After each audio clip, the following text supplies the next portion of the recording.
ఎంతవరకు మేము ట్రావెల్ అవుతూ వచ్చాం.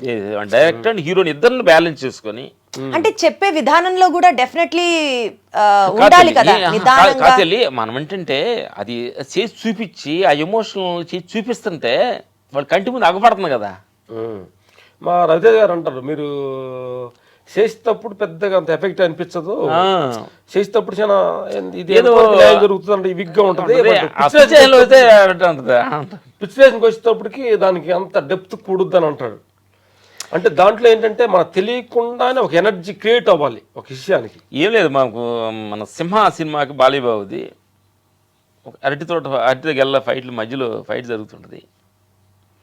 వేసి ఇద్దరు పండబెట్టి అలా కొట్టేటప్పుడు నలుగురు వస్తుంటారు, అనగా ఒక హోప్ పైకి వెళ్తారు. అంటే అక్కడ ఉన్న ఎమోషనల్ అంటే వీడు సవకముందే వస్తారంటారా మీరు, సస్తారు మీరు అనే ఎమోషనల్ ఇక్కడ ఉంది. అంటే వీడిని కొడుతూ ఉండగా వచ్చారు వాళ్ళు మధ్యలో, అంటే వీడు ఫినిష్ అవ్వండి వస్తున్నారేంటి అన్నప్పుడు ఆ భయం అసలు ఆ క్లాస్ పడదు థియేటర్స్లో. అంటే మీరు చేసిన వర్క్ కి అప్రిసియేషన్ రావడం, థియేటర్ లో వర్క్ చూసిన తర్వాత అది అవుట్ రైట్ 6 నంది అవార్డులు వచ్చాయంటేనే అర్థమవుతుంది. నా ప్రశ్న ఏంటంటే, మీరు ఎప్పుడన్నా అంత ఎమోషనల్ గా వర్క్ లో ఇన్వాల్వ్ అయిపోయి ఇది ఇలా చేయాలి అలా చేయాలని ప్లాన్ చేసి తీరా సెట్ మీదకి వెళ్ళిన తర్వాత ఇది కాదు అసలు, ఇది వద్దు, ఇది బాలా, నెక్స్ట్ వేరేదేవరా చెప్పండి అని అట్లా మిమ్మల్ని ఎవరన్నా హార్ష్ గా బిహేవ్ చేస్తే మీరు నొచ్చుకున్న సందర్భాలు ఉన్నాయా అన్నది నా ప్రశ్న. కాదు తల్లి, నేను అంటున్నాను మనిషి ఎప్పుడు కూడా 2 రకాలు మనం మనిషి ఉండగలగాలి. అవతారులు మనం చెప్పగలిగి అవతారులు మనల్ని చెప్పేటట్టుకు మనం ఉండాలి. అన్ని సందర్భాల్లో కుదరకపోవచ్చుగా, అట్లా ఉండాలి. ఉంటే అదే 2 రకాలైన భక్తులు ఉండాలి. మనం చెప్పి చూస్తాం, ఇది బాగుంది సార్ మా యజన ప్రకారం అని అంటాం. లేదు అది బాగా దానికంటే ఇంకా బెటర్మెంట్ వేరే అది బాగుండదు అని అంటారు అనుకో. ఒక అప్పుడు ఏంటంటే మన పెద్ద మనిషి చెప్పినప్పుడు ఆటోమేటిక్ సరెండర్ అయ్యి దానికి యాక్సెప్ట్ చేయాలి. సో మీరు ఎప్పుడు నొచ్చుకోరు అయితే ఎవరన్నా? నొచ్చుకోను లేదంటే స్టార్టింగ్ లో కొద్దిగా ఇబ్బందిగానే ఉంటుంది. ఎవరు చెప్తే మీరు ఎక్కువ హర్ట్ అయ్యారు? అది యాక్చువల్లీ మమ్మల్ని నా పేరు సూర్య అనే సినిమాలో మేము చేసిన కంపోజిషన్ బాగాలేదని తీసేశారు మమ్మల్ని ఫైట్లో. అయ్యా కంపోజ్ చేసి అంటే కంపోజ్ కాదు అంటున్నాను నేను అనేది, ఎక్కడో వాళ్ళకి కనెక్ట్ అవ్వాలి అది.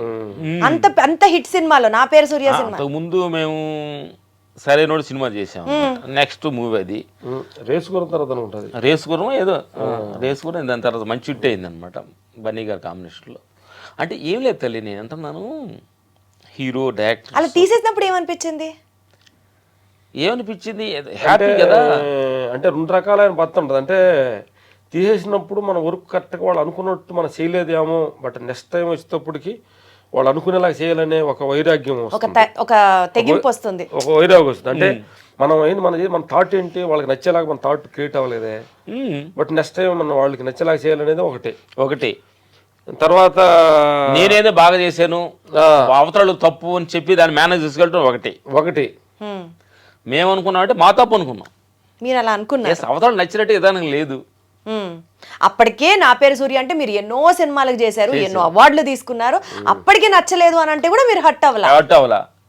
కమ్మకు 10 రోజులు షెడ్యూల్ క్యాన్సిల్ అయితే అరుణాచలం కొన్ని యాత్రకి వెళ్ళేసి హ్యాపీ కార్ వేసుకుని 10 days హ్యాపీ కొంచెం మైండ్ ఫ్రెష్ చేసుకొని మళ్ళీ ఎనర్జీ తోటి బయటకు ఆ షూటింగ్ యూనిట్ అందరికి థ్యాంక్స్ చెప్పి అది మేము వెళ్ళే పొజిషన్ కిచ్చా అని ఒక బ్యాంకాక్ మాస్టర్ తీసుకొచ్చేసారు. సరే అట్లయినా నా ఫైట్ పెద్దగా సినిమా కూడా ఫైట్ పెద్దగా వర్క్స్ అందుకని మమ్మల్ని కాదు అన్నారు, ఫైట్ చెందడం కాదు. అంటే సిచ్యువేషన్ ఏంటంటే ఆ ఫైట్లో ఎమోషన్ లేనందువలన అది మేము చేసినా ఎవరు చేసినా అది ఫ్లాప్. అది అంటే మనకి ఒక నెగటివ్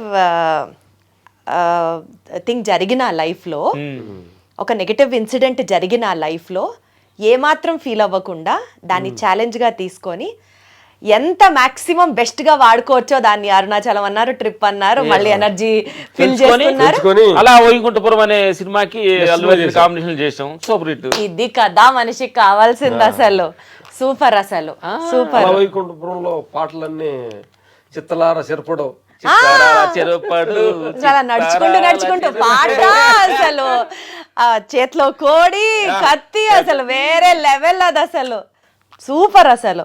ఇప్పుడు కూడా ఏంటంటే తల్లి, మా ఫీలింగ్ ఏంటంటే తల్లి, ఎక్కడైనా అపశయం కరెక్ట్గా మనం తీసుకోగలిగితే మళ్ళీ ఏ రోజైనా దానికి చెప్పుద్ది. దాన్ని ఈగోలాగా అట్టు చేసుకొని మనం కుంగిపోవడం అవసరం లేదు. అబ్బదేం అంటే వాటి ప్రాబ్లం ఏంటి దానికి షోమని. యాక్చువల్ ఏంటంటే ఇట్లాంటి తీసేయటాలు ఒక మనిషిని నీది బాగలేదు అంటాలు బాగుండే అంటాలు అనేది అది అంటే అది నేచర్లోనే ఒక గుణం ఉంది, నిరంతర మార్పు. రేయి పగల్లాగా అలాంటి సుఖ దుఃఖాల్లాగా నిన్ను సూపర్ అనే ఒక ప్లేసు, నేను బాగలేదనే ఒక ప్లేస్లు అన్నీ కూడా మనిషికి నేచర్లోనే సహజంగా ఉండే డిజైన్ చేయబడి ఉంది. అది తర్వాత వెళ్ళాక అర్థమైంది మనం. తర్వాత అంటే దీన్ని మనం తప్పుగా అర్థం చేసుకుంటే పొగిడినప్పుడే నిరంతరం పొగడంపులకే మనిషి ఉంటే నిరంతరం అహంకారంతో ఉరిగిపోతాడు మనిషి. కాబట్టి అప్పుడప్పుడు తీసేయటాలు తక్కువ మాట్లాడటాలు వస్తేనే బ్యాలెన్స్ అవుతాడు. ఒక ఫెయిల్యూర్ కి నా జీవితంలో ఇంత గొప్ప నిర్వచనం నేను వినలేదు, విని ఉండనేమో కూడా నాకు అర్థం కావట్లేదు. ఎందుకంటే కుర్రోళ్ళు కూడా యూత్ అంతా కూడా తెలియాలి 100%. అందుకనే అడిగాను నేను ఆ ప్రశ్న, మీరు ఫెయిల్యూర్స్ ని ఎలా హ్యాండిల్ చేస్తారు అని అందుకనే అడిగాను. మా జీవితంలో సక్సెస్ కంటే ఫెయిల్యూర్ ఎక్కువ ఉన్నాయి. అవునా?